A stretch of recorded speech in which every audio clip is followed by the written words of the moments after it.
tardes.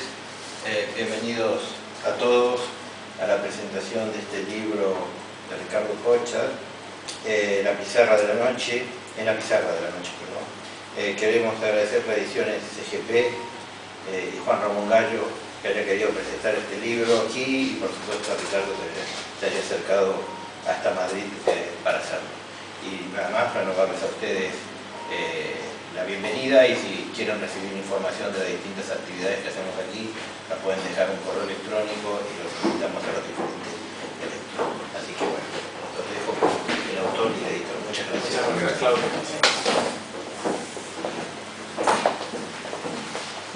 Bueno, en primer lugar, dar las gracias a todos por estar aquí, dar gracias al Centro de Arte Moderno, a Claudio, que nos acaba de presentar, y a Raúl, que nos ha atendido estupendamente para poder ofreceros aquí la presentación en Madrid del libro de Claudio, de Ricardo Kochtar, que ya se hizo anteriormente en Gijón en diciembre, y que ahora pues hemos tenido la oportunidad de hacerlo en Madrid, aquí en el Centro de Arte Moderno.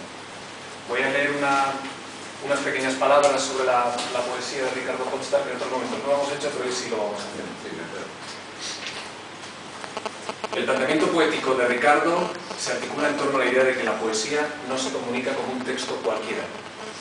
El lenguaje poético, a juicio de Ricardo, se separa del mundo y crea una realidad que no existía previamente, algo nuevo, una cierta meta-realidad. El lenguaje poético no tiene, pues, a decir de todos sus comentarios y todas las conversaciones que hemos ido teniendo, una función comunicativa.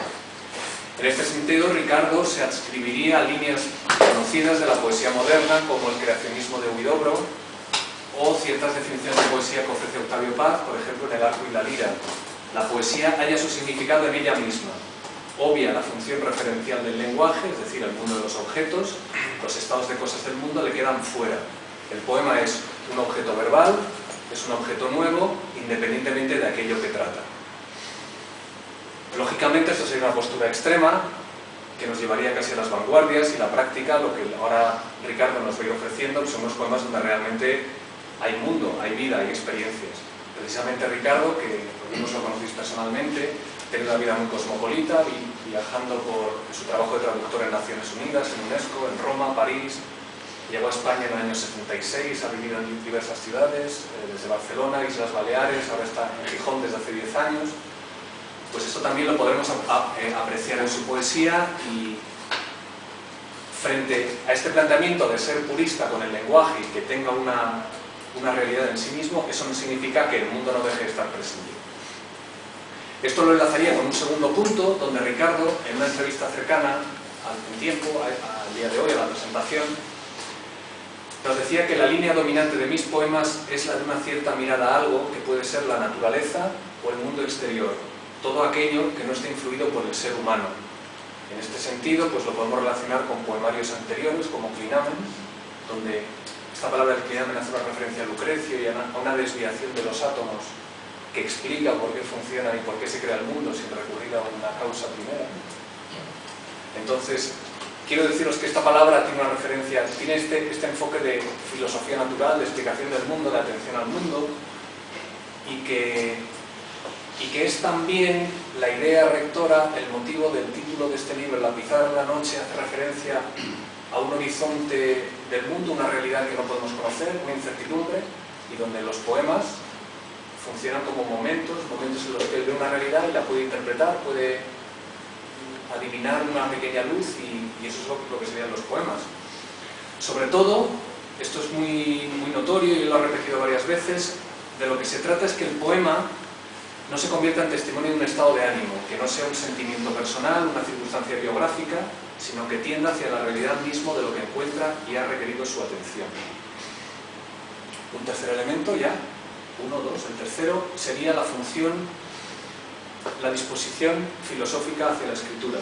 Él, por su formación académica, por sus estudios, de hecho él se inició en la escritura primero como profesor de filosofía, brevemente en Buenos Aires y en la Universidad del Sur, y después traduciendo muchos textos académicos, ensayos.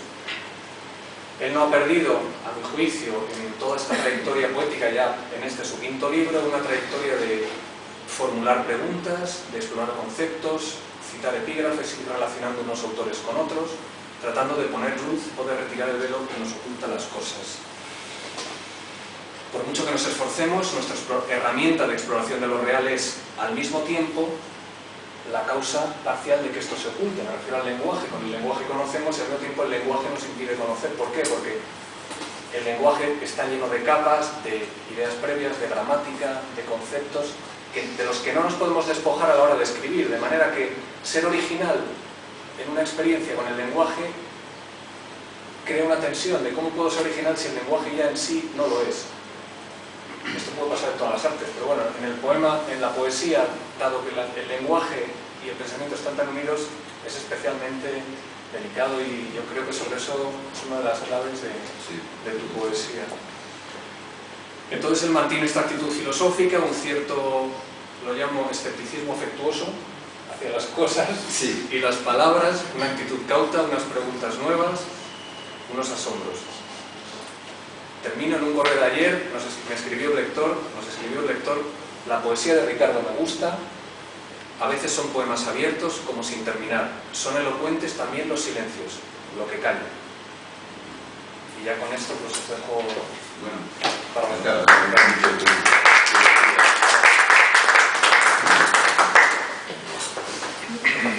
Pues sí, yo creo que has señalado, has acotado bastante bien por dónde van los tiros, ¿no? Efectivamente, yo cuando publiqué el segundo libro, es decir, el primer libro se publicó en Buenos Aires, aunque yo ya no vivía en Buenos Aires, que se llama Lugar Diseminado. En el segundo libro, que es que la introducción Juan, el libro que se llama Clinamen, que habla de la teoría de los filósofos automistas, en particular la interpretación de Epicuro que nos ha transmitido Lucrecio, se publicó una reseña en la cual era positiva, en fin, era positiva, pero decía una cosa, el autor de la reseña decía que era un libro difícil porque el lector no encontraba elementos para identificarse. Si no reconocía sus sentimientos, sus experiencias, en fin, y efectivamente, incluso yo creo que estaba eludida el uso de la primera persona, el uso del yo y el uso del yo implícito también. Eso venía de cierta influencia, digamos, de cierta lectura bastante juvenil de Paul Valéry, ¿no? Que una interpretación absolutamente personal, que es un autor que yo durante bastante tiempo leí y al que de vez en cuando regreso. Pero viéndolo en la perspectiva de lo que escribí posteriormente, en lo que tú dices que el mundo entra, ¿no? Digamos que los contenidos, vamos a decirlo así, digo, genérico, se debe a que, primero porque nada está, mientras hay vida, digamos, hay movimiento y nada es absolutamente definitivo. Y uno o te dedicas a otra cosa, pero si estás en la misma actividad, digamos, van surgiendo cosas nuevas, cosas que te convencían mucho, en un momento ya no te convencen. Y yo nunca lo viví, en ningún momento se lo viví como quien constata un error, ¿no? Como que ha habido una carrera de escritores, de pensadores, de autores en general, ha habido muchos casos de gente que salió digamos, al ruedo de una manera y después cambió y se autocriticó o asumió críticas, ¿no? Yo estoy abierto, por supuesto, a todas las críticas, no estoy seguro de nada en este mundo, pero esos cambios de dirección son, yo diría, más bien ligeros ajustes, golpes de timón, se deben a que, después de haber pasado por esa especie de travesía del desierto, de ascesis, ¿no? Entonces me empezó a salir el yo de nuevo. Claro, no es un yo biográfico, no porque yo piense, todos tenemos y todos mientras estamos vivos tenemos nuestra experiencia subjetiva, por suerte, ¿no? Si no nos pilla el años por el camino, mejor tenerla que no tenerla. Pero yo siempre he pensado, y tanto en lo propio como en lo ajeno, que lo que pueda contar un autor en poesía o en prosa acerca de estrictamente su experiencia personal, salvo que es un autor ya consagrado de culto, que uno ya hasta le interesa encontrar la lista de la lavandería famosa porque se entusiasma con el personaje, pero digamos, en circunstancias normales, la vida de una persona, muy pocas personas tienen una vida que valga la pena realmente anda divulgando por allí, ¿no? O sea, la gente cercana pues sabe cómo vive esa persona, digamos, se perjudica y se beneficia de la evolución de esa persona, ¿no? Esa es la razón por la cual yo siempre en fin, no me interesa, nunca escribo cosas basadas en una experiencia estrictamente subjetiva. Sí, en una percepción subjetiva, en una mirada que no puede ser más que subjetiva. Pero yo creo, siempre pensé, quizás porque yo tengo una posición, soy una persona agnóstica, en fin, no soy ateo, más que agnóstico, no creo en que haya ninguna entidad superior que justifique el resto de las cosas que hay en el mundo, digamos, el mundo sublunar, es decir, el mundo en el que vivimos, ¿no? Entonces, el ser humano, según muchas escuelas filosóficas, etc., ¿qué tiene? Tiene una apertura hacia el mundo, que se puede usar la imagen de la mirada, la misma creatividad es una apertura hacia el mundo. Entonces, a ese nivel la estética tiene un componente que tiene una responsabilidad por las cosas. Y esto, en algunas corrientes de pensamiento, en las cuales yo no soy experto, pero he tenido lecturas en otras etapas de mi vida, esto existe. Ha habido, bueno, por ejemplo, en el cristianismo está el caso de un San Francisco, ¿no? que quería salvar también, no solamente a los seres humanos, se dio cuenta que era difícil salvar a los seres humanos, mejor volcarse hacia seres más ingenuos, ¿no? Pero en la filosofía oriental, por ejemplo, está la figura del Bodhisattva, que quiere salvar todas las cosas, porque este es un mundo finito, en el cual predomina el sufrimiento, la muerte, en fin, todo lo que sabemos que está ahí y que es inevitable, ¿no? En lo que por suerte no pensamos todos los días. Pero en ese sentido yo creo que esa corriente de Huidobro que tú citaste, estoy diciendo cómo lo recibí yo, no estoy haciendo una conferencia sobre Huidobro, ¿no? El creacionismo es un compromiso con el mundo, no es simplemente un individuo particularmente dotado y creativo que dice, bueno, aquí falta, ¿no? Aquí falta este poema, ¿no? Y va a ser a través de mí que el mundo se va a enriquecer. Yo creo que por más vanguardista que fuese y por más, porque vivía en un estado de ebriedad intelectual, ¿no? Yo creo que no, que eso era una cuestión, sobre todo, de si yo estoy vivo es para hacer algo, ¿no? Y en eso hay toda la corriente, la filosofía moderna, de Vico para aquí, que tiene bueno, eso para un poco motivado por los comentarios de él. En cuanto a este libro, y pues ya les endilgaré unos cuantos poemas, este libro es un poco distinto de mis libros anteriores, porque es un libro que es un poco panorámico, que los libros anteriores son libros más unitarios, con un eje central, de alguna manera, ¿no? Si bien los poemas se escribieron independientemente y se eligieron independientemente para formar parte de ese libro. En cambio, este es un libro particularmente concebido como un libro multifacético, en el cual hay poemas que parten en una dirección, otros que parten en otra dirección, y dudé mucho a la hora de crear, en fin, de armar el libro, pero después pensé que por una cuestión me pareció más honesto que quedase como es, porque en el fondo todo absolutamente todo es precario, ¿no? Y no aspiro a la obra, digamos, eterna que queda ahí como punto de referencia, etcétera, no solamente porque no me siento con fuerza para crearla, sino que no me atrae ese planteamiento, ¿no? Así que si les parece, les voy a leer algunos poemas y después me gustaría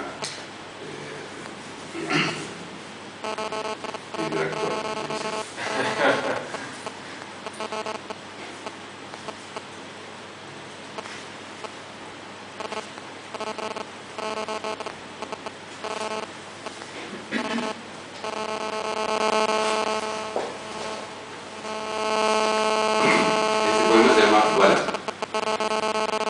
Tendió el brazo y algo hizo con los dedos porque de pronto se oyó un chasquido, un caleidoscopio de sonidos, chispas huecas en cascada, cristales de agua arcaica que un instante después ya eran de hielo. Tal vez dijo "Guada" o no dijo nada, pero justo cuando iban a caer unas monedas, atrapó un tirón de niebla y alzó vuelo.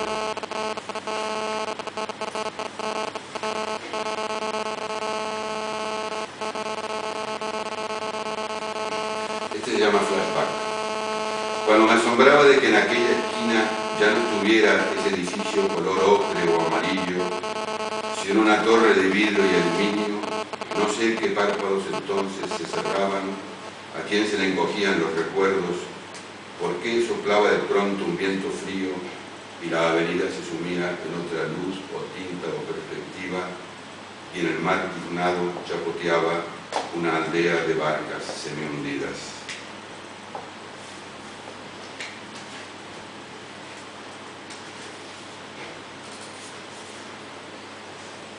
Cuando arrecia, lo abraza y se lo lleva a cuevas propicias de los sueños, donde poco a poco lo que duele se decanta.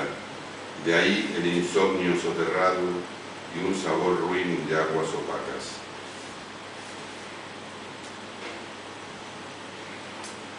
Este se llama Numerus Clausus. Nos habían avisado de que tarde o temprano se agotarían las metáforas, que acabaríamos de a pie. Y bien, se han acabado. Ya son todas las que eran y están todas las que hay. ¿Cómo se puede lirar después de Adorno? Esta es una reflexión en torno a la famosa frase de Adorno, cómo se puede hacer poesía después de Auschwitz. Son dos temas cruzados, evidentemente. El primer tema es un tema del agotamiento del lenguaje poético y de la inevitabilidad del lirismo, de todas maneras, por lo menos desde mi experiencia. Este poema está inspirado, dedicado en la figura de Antonin Artaud, que se llama Compás de espera. La realidad aún no ha comenzado, el origen mismo está por verse. Yo mismo no he nacido. Cosa que literalmente no es el único, hay otros autores. Es un posicionamiento con respecto a la muerte, ¿no? por oposición. Este es un poema muy distinto, es el poema más distinto de todo el libro dentro de la variedad que tiene, que se llama Perro de Valparaíso. Vagan de arriba a abajo por esas calles que marean. Llegan al puerto y se devuelven. Su sed va parando en los umbrales y se encharca en una plaza a medianoche. A veces ladran, sin miedo, porque la gente entiende sus ladridos. Con su aire de ausencia coagulada, tienen mucho que contarle a la ciudad.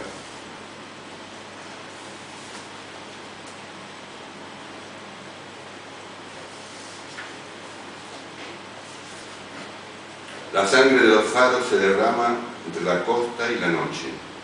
De ahí las anclas indolentes, las peñas azoradas, el insomnio que apenas se quita de los barcos.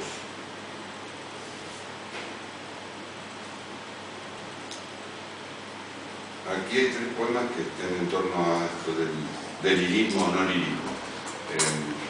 En fin, depende de qué se entiende por no lirismo, pero normalmente, por lo menos en mi experiencia de lectura, se entiende un tipo de poesía que se hartó del lirismo en determinado momento y que buscó su camino, el camino del lenguaje poético, en territorios más cercanos a la prosa, con los ritmos, etcétera, que todo derecho la convierten en poesía. Pero yo creo que, aunque las metáforas, eso de que las metáforas es un número limitado, creo que lo dice Borges en algún lugar, además se puede comprobar, y yo lo he comprobado con el título de este libro, porque yo le puse espontáneamente este título. El autor Francisco Velasco, que hizo la introducción del libro, señala un verso de Rafael Alberti, que yo no leí nunca.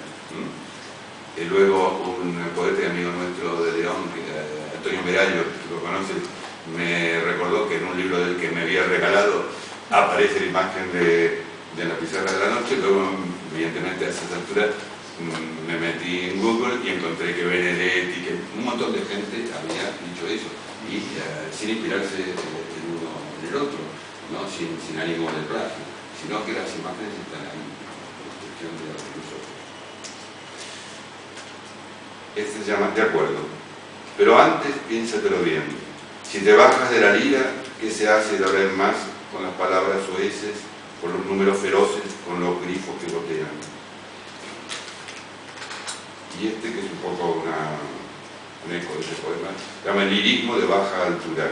Mientras se busca la vida a su manera, esta lira entra y sale de la escena, esquivando a los tumbos, agua marchita, macetas alevosas, ropa asesinada en la azotea. Y aquí hay un poema que se llama Cardenal, porque se refiere a una imagen, hay un poema de Ernesto Cardenal, que termino mucho. En particular ese poema, digamos, es uno de los poemas de Cardenal que más que él habla de un montón de chatarra, esperando la salvación, como todas las cosas, creo que lo cito de memoria. Entonces se llama Cardenal. O si no, se refiere a los cardenales, no se enseña a los caritos, sino a Ernesto Cardenal. Incurrir una sola vez en la salvación de la chatarra y andar liado para siempre con la herrumbre. El poema que da título al libro: en la pizarra de la noche, la mirada intenta captar fosforescencias, destellos, inciertos trazos del alba, una primera luz que todavía respira de las sombras.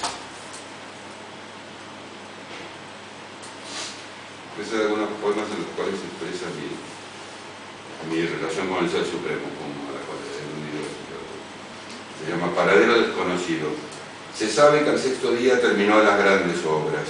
Desde entonces, según dicen, andan los detalles.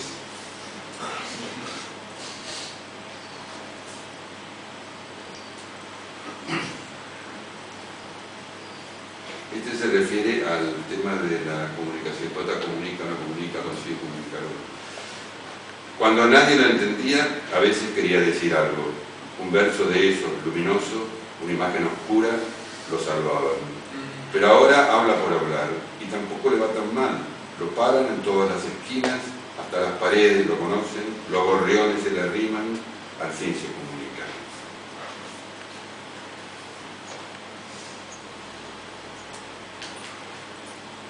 Árboles tan altos y orgullosos que sus frutos maduran mientras caen al nacer, nacen y los salva la caída.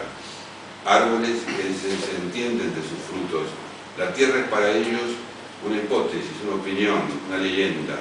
Lo que tal vez podría contarles un árbol nuevo e improbable, si a cierta temperatura del aire o por la altura no se volviera de pronto olvidadizo.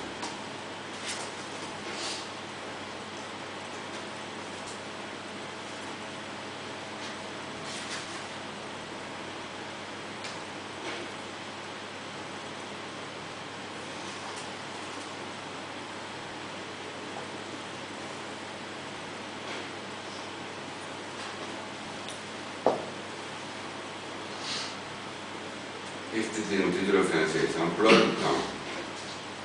A partir de las 10 casi no existo. No estoy intensamente a mediodía. Cuando anochece hay atisbos de existencia que no duran. No se sabe qué pasa con el tiempo últimamente. Para existir no alcanza el día.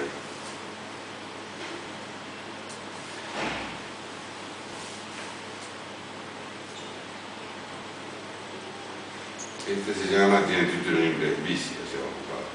Encantado de haberlos recordado, pero no puedo demorarme con ustedes. Ahora mismo me están llamando de otro olvido. La ausencia es impaciente. El abismo no tiene tiempo que perder.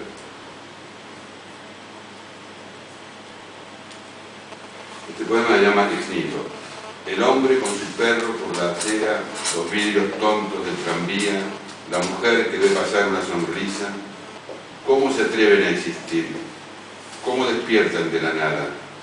Bueno, esto es una variación sobre el famoso tema de Leibniz de la metafísica, porque es el ser más bien la nada, en torno al cual se ha dicho demasiado, porque yo creo que es una pregunta para no decir nada, simplemente. Pero es una pregunta que se te plantea en la medida en que tienes la experiencia del asombro, no de la sorpresa, esta sorpresa tan cultivada por los arquitectos estrella y todo lo demás, sino del asombro. El asombro es el gran recurso del ser humano, porque si no sería, la vida sería insoportable, ¿no?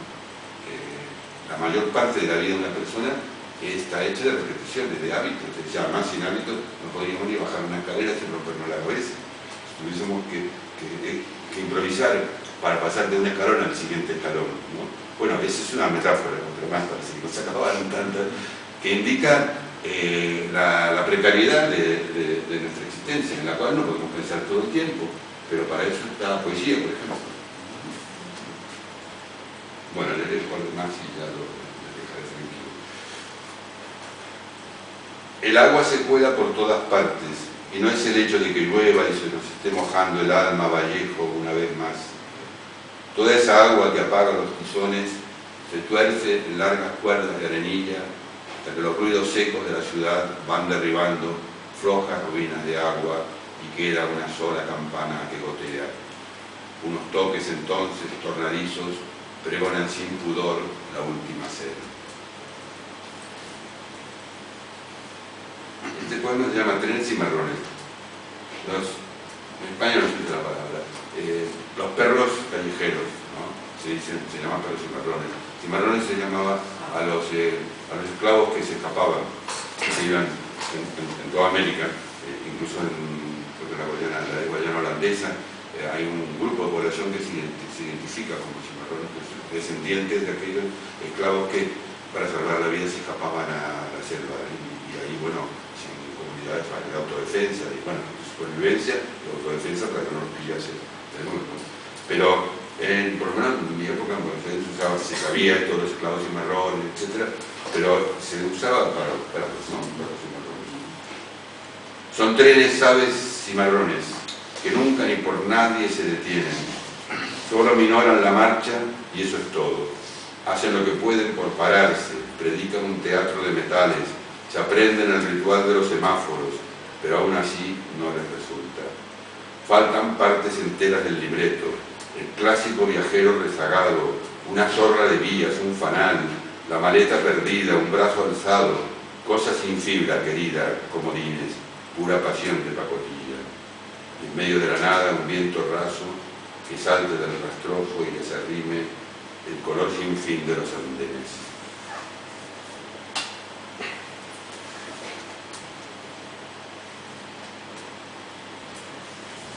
Este se llama En un pasaje de metro. Habrán sido unas corrientes de aire trastocadas, o que justo a esa hora la gente necesitara una metáfora, o tal vez solo palomas sorteando el descolor de las miradas, alas despidiéndose del aire, alas con olvido de volar. A mí me llamó la atención, me ha tocado ver palomas metidas en el metro, ¿no? Bueno, se buscan por todas partes, se buscan la vida de las palomas, ¿no? Y van, claro, van a lo suyo entre las piernas de la gente que pasa en general con mucha prisa y todo lo demás. Es una escena que he visto en diversos metros del mundo y bueno, en aquella ocasión estaba viendo y ahí quedó sentada la semilla de ese poema, ¿no? Y por último quería leer el poema que cierra el libro, que en realidad es una apertura más que cierto, es el último libro del poema, el poema del libro, pero de alguna manera es un poema de lo que podríamos llamar del asombro. Qué alivio descubrir que todavía queda tiempo para observar a una mujer sacando flores blancas de entre un seto. Eso es un poema que le quería leer del libro. Gracias.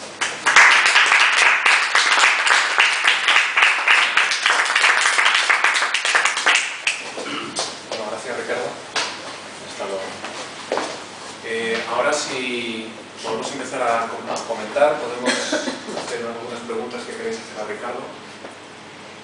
Cecilia o Barto, ¿quieres hacer una pregunta a Ricardo? A mí me llama mucho, me llama mucho la atención lo que comentabas de escribir desde la subjetividad, ¿no? O sea, como creando realmente el oficio de hacer el verso, ¿no? El verso cuando tiene que salir de dentro. Y bueno, sin embargo, cuando lees algunos poemas, incluso haciendo unas metáforas, aunque tuvieras que las metáforas, a veces se acaban, ¿no? Sí, se acaban, pero se puede seguir usando. Y cuando tú sientes que el verso, que el poema es tuyo, haciendo ese ejercicio de quitar, a lo mejor desde cuando está terminado como lector, revisando tu propia obra, o cuando estás en ese proceso de creación. Mira, yo, eso es una cosa un poco esquizofrénica. Otra gente, otros autores, yo les deseo que sea así, deben tener una experiencia más unitaria, pero para mí son dos experiencias muy separadas. El momento en que siento la motivación, que tengo ganas de escribir, ¿no? El momento en que efectivamente lo hago, a veces tengo ganas, pero por razón no lo hago, o las ganas no son suficientes, porque es un estado que uno, algo que siente y que así como un apetito, ¿no? Y así que a veces eso no se queda ahí, ¿no? Luego el momento de escribir es un momento, claro, más artesanal de alguna manera, porque metes las manos en la masa, digamos, empiezas a usar las palabras, ¿no? Y entonces habrá momentos de los lingüistas llaman de más felicidad en cuanto al encuentro de la palabra, ¿no? Tienes la sensación de que esa es la palabra que tienes que usar, ¿no? Pero si no tienes esa sensación inmediatamente, casi es mejor, porque entonces quizás me viene un poco de la experiencia del traductor. Estás muy acostumbrado a pensar alternativas, tienes rutinas mentales, ¿no? Entonces se te ocurren muchas posibilidades, ¿no? Y realmente cuantas más posibilidades se te ocurren, te la pasas mejor. Supongo que el ebanista debe sentir lo mismo, que cualquiera que hace, porque al fin y al cabo es una materia muy especial, como tú decías, el lenguaje, pero no deja de ser una materia, por lo menos para intentar hacer una obra de arte con el lenguaje, en ese aspecto, en ese sentido es una materia, ¿no? Y efectivamente sí, hay un momento en que uno siente que ya está, que no... luego puede venir una relectura y entonces te parece que falta o sobra muchas veces. Yo suelo quitar, por eso me quedo un cuaderno bastante breve, porque me parece que decir las cosas más de una vez o acumular las imágenes me parece contraproducente. Es decir, cada vez me convence menos a fuerza de... ¿no? Entonces hay una actitud personal, hay otra gente que... Hay gente que pienso grandes poetas con los cuales ni me puedo comparar. No sé, pienso en Leza Malima, por ejemplo. Leza Malima no tiene ningún problema de acumular imágenes, ¿no? Ella que es una avalancha y maravillosa, es un océano en que te sientes sumergido, pero no lo podía hacer porque tenía esa genialidad, ¿no? Pero bueno, en todo caso, yo ni tengo la genialidad de Leza Malima, ni voy por ese camino, ¿no? Entonces es eso. Yo creo que por el camino de esas etapas, ¿no? Que acabo un poco de resumir, por el camino se queda lo estrictamente individual, lo estrictamente subjetivo de la experiencia. Y queda algo que quizá algún lector puede hacer suyo, ¿no? A su manera, ¿no? Yo no soy lo que piensa que el lector, si se concentra mucho, va a llegar exactamente al punto en el que estaba situado al ángulo de visión del poeta. Yo creo que un poema es una cosa bastante abierta. A mí me pasa con Ricardo, siempre que lo leo, que lo siento muy cinematográfico. No me digas. Sí, sí, en el sentido, a ver si me sé explicar, en el sentido de que es como la cámara interpuesta, ¿no? Ricardo es la cámara que observa y nos dirige hacia un punto determinado. O sea, ese subjetivismo que intentas alejar, quizás sea eso, ¿no? Sí, como aquel cineasta de los primeros años del cine de la cámara Bertov, ¿no? Siga Bertov, ¿no? Porque era el soviético, es uno de los fundadores del cine. Sí, la cámara, sí. Inevitablemente hay alguien que maneja la cámara, claro. O sea, el punto de vista existe, no está colgado del espacio, siempre hay alguien que se pone en un lugar y dependiendo de dónde se ponga, ves un panorama u otro. Sí. Pero es como esa subjetividad se pierde un poco, ¿no? Como lo tiene francés, casi. Sí, Lo que dices es muy interesante porque estamos hablando de todas las funciones del lenguaje. Si la poesía fuese más verbal, pero quizá va por, me parece que es un punto también, que es una poesía muy visual. Sí, muy visual. Sí, es una De repente diriges la atención a un punto Como renunciamos a donde hay los una imagen. sentimientos y Claro. eso sobre todo imagen. Se aleja de sí mismo, uno. Cuando lo leo yo por lo menos me alejo de mí misma y me pongo en el punto en el que él quiere que me ponga y ya veo lo que yo pueda. Que no será necesariamente lo que tú quieras. Sí, yo en el libro también hay un poema breve que creo que entra en esta reflexión porque menciona, es una, no me acuerdo exactamente de memoria, pero la idea es bueno, poesía es intensidad, eso me parece que en eso estamos todos de acuerdo, ¿no? Porque si no el resto periodismo, ¿no? No, digo, el resto es verborragia así, bueno, pero entonces es una mirada, el poema dice, son muy breves, pero que yo me identifique mucho, una especie de pequeño manifiesto. Habla de una mirada que se concentra, se intensifica y que en determinado momento, como de los colores se dice, vira a la palabra, ¿no? Pero es una mirada, la palabra es una metamorfosis de la mirada, esa es la idea, ¿no? Y la mirada tiene que ver con eso digamos, por lo que comentábamos al principio, de la lectura, con eso de salvar las cosas. Esa idea que ya cuando yo estudié un poco de las religiones, y esa idea de salvar las cosas. Hace poco escribí un aforismo en el cual, porque uno vuelve y, en fin, si es una cosa que cuenta para uno, no vas a pensar una sola vez, ¿no? Son cosas que uno no tiene sus constantes, ¿no? Y hace poco escribí un aforismo en el que justamente decía, eso de salvar las cosas, quizás es porque uno cree que realmente no hay muchas posibilidades de salvar a los seres humanos, o sea, salvar en el sentido no religioso, en el sentido de conseguir o aspirar a que los seres humanos, a que predomine la humanidad en los seres humanos, y no lo que suele predominar, ¿no? Y eso es para una persona con un mismo de sentido, digamos, de responsabilidad y ético, y de sentido de la justicia, etcétera, etcétera, es un castigo permanente, es un motivo de sufrimiento permanente, ¿no? Aunque el azar de la vida haya hecho que a ti personalmente no te hayan tocado los hachazos, ¿no? Pero bueno, entonces uno no va a pensar como no me pasa a mí, entonces no me importa, ¿no? Y entonces, claro, esto de volcarse de tal manera, por lo menos declaradamente,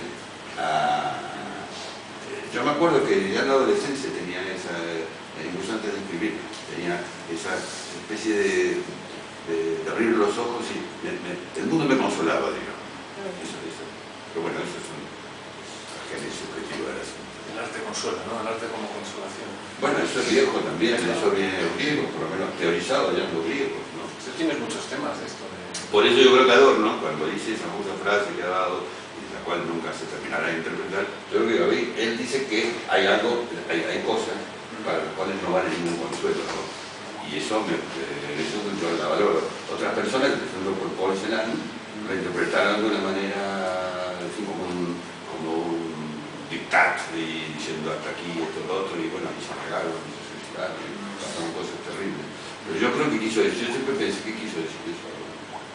No sé si quieres ningún problema. A lo mejor un momento más, o si queremos hacer, o quizá quieres leer un par de poemas de lo siguiente, para terminar, podemos leer un par de... ¿Les interesa que lea un par de poemas? Sí. A mí me ha gustado la brevedad de los poemas porque es más sugerente, deja abierto muchas más posibilidades y es verdad que es muy visual y que es más fácil identificarse por eso, porque son cosas comunes con las que podemos sintonizar rápidamente, pero que deja el camino mucho más abierto. Entonces a mí me ha gustado de las cositas que has ido leyendo, dos o tres cosas, he visto eso más claramente. Y entonces, pues al acotar menos y yo creo que incluso a lo mejor al leerlo uno mismo y no ser leído, también a lo mejor hay otro regustillo con el que poder continuar fantaseando un poquito más con cada uno de los breves poemas.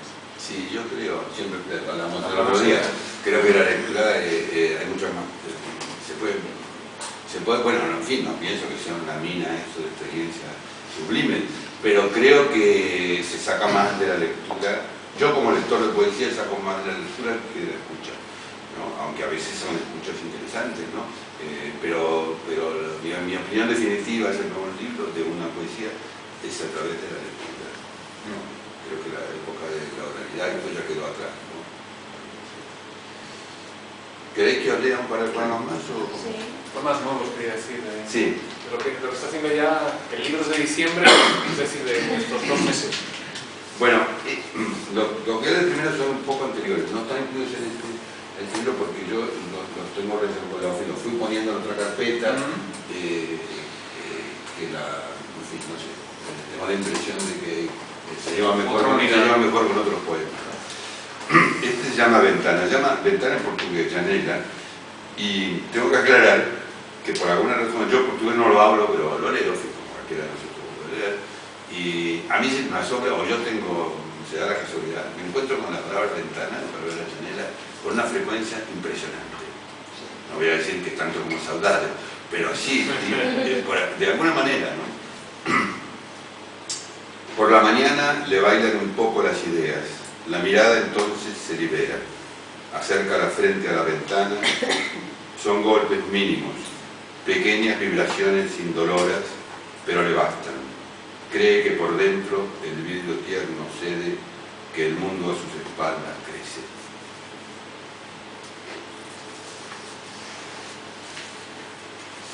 Este también es como el de Los perros del paraíso, también es un poco excepcional porque es un poema que se basa en un recuerdo de infancia. Cuando cierres los ojos y en el visiero de los párpados creas ver un punto rojo clavado en la relojería celeste, casi un rubí, sabrás que ese es Mercurio y tú, este niño desvelado que sale al fresco del balcón y escucha el vaivén de los trenes cautivos en el puerto y algo en su memoria anota ese sonido que cierra el ciclo de la noche, la acidez del grano derramado, el arcano oxidado de las grúas, porque yo vivía cerca. Y luego,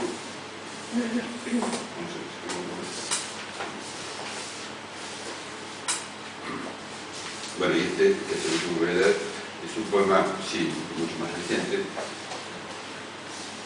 que se está dedicado, en fin, a la figura que se evoca, la de René Char, que es un poeta que yo leí mucho cuando era joven, en fin, que más tarde volví a releer, ahora sí estoy poco también. Y es una edad que se te quedan frases de poetas, ¿no? Que de alguna manera, no es para imitarlo ni nada, pero te han entrado mucho y se te quedan, ¿no? Y entonces, lamentablemente no quiero traicionar a René Char porque no me acuerdo estrictamente de memoria, que por respeto. Hay una pequeña frase en la que uno se pasa pensando toda la vida, pero el pensamiento no alcanza para toda la vida. De ahí un retraso, digamos, infinitesimal, donde cabe la espera. Ese es el último de los poemas que quería dar. Gracias.